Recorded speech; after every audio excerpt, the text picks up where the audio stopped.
ازاي نستلم ماده الالومنيوم في الورشه قبل ما نستلمه في الموقع. طبعا هنتكلم عن كل التفاصيل ان شاء الله. معانا الاستاذ محمد من اول الالومنيوم.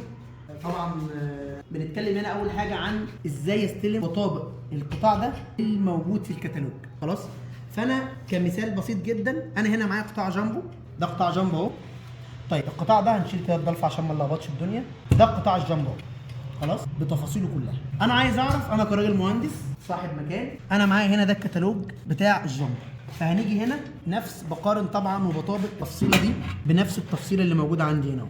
هلاقي السنتين هنا هم السنتين هنا بكل التفاصيل بتاعتها، السنتين دول هم السنتين دول، الجزء الخاص بالضلف هو موجود هنا برضه اهو. خلاص، فكل التفاصيل بنقارنها ببعض بحيث ان احنا نتاكد تماما. هات البوكليس كده يا استاذ محمد.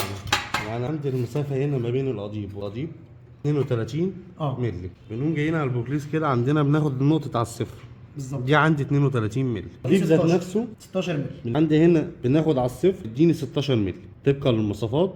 ودي بروكليس طبعا ما فيهوش اي لا، بيجي زي ما هو كده قطاعات.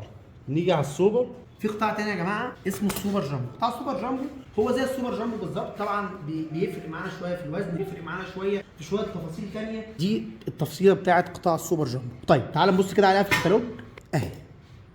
خلاص، حطهم جنب بعض كده، ما اتضربش ليه خالص. فطبعا كل الكلام ده لازم نطبقه. اي الومنيوم بستلمه في الورشه لازم اطبقه بحاجتين، رقم واحد الوزن، خلاص، رقم اتنين الديزاين والكتالوج بتاع الشركه.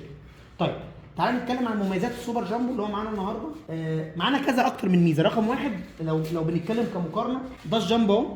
طبعا الجامبو المجرى بتاعته زي ما احنا شايفينها كده، في حين ان المجرى هنا في السوبر جامبو هي منفصله تماما. العينه دي طبعا ده بيركب على القطاع ده، بيركب هنا كده. خلاص، طبعا بيتكبس كويس جدا وبيكون هو ده اللي بيمشي عليه الضلفه. هناخد هنا عينه هنا عمليه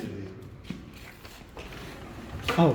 طبعا الضلفه بتكون اسهل وايسر ما يكون، خلاص، واسهل بكتير جدا من الجامبو. وبمناسبه ان احنا بنتكلم كمان عن الالومنيوم، فتعالوا نتكلم عن الاكسسوار. الاكسسوار ده هو كينج شريف، تمام؟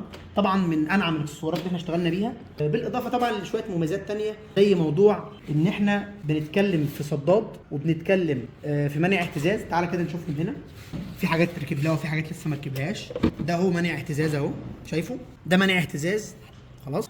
دي الضلف اللي ركب لها الصداد، خلاص، اللي موجود في قلب الضلف. طبعا الصداد ده ليه وظيفه مهمه جدا، ان احنا بنمنع الضلفه تخبط في الحلق. لو بنتكلم من ناحيه الحلق ولو بنتكلم الضلفتين مع بعض، بيظبط معانا العلاقه بين الضلفتين. بالاضافه اتفضل. طبعا عشان نحمي كتله الازاز ذات نفسها اذا كانت سنجل او دبل. نعم، فاحنا بنضطر، احنا بنطور من المهنه شويه عشان نحافظ على شكل المهنه وعلى شكل الشغل، نطلعه باحسن جوده واحسن كواليتي.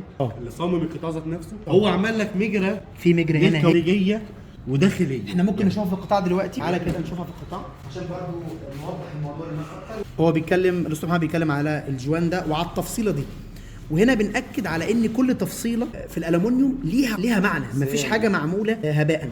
عندنا كتله هنا اهي، كتله احنا بنتكلم في زجاج 6 مللي وزجاج 6 مللي وفراغ حسب الفراغ، ممكن في فراغ 9 وفراغ 6. احنا عشان نحمي الكتله دي من غير ما تتكسر او يعني ما يحصلهاش اي خدوشات، اي كسر، اي لا قدر الله اتكسرت ايا كان، لو الضلفه ذات نفسها وقعت على البلاط هي محكومه ما بين جوانين. الضلفه ذات نفسها محكومه ما بين جوانين بمعنى الكلمه. يعني احنا النهارده بنحط كتله، تمام؟ انا عندي جوان خارجي.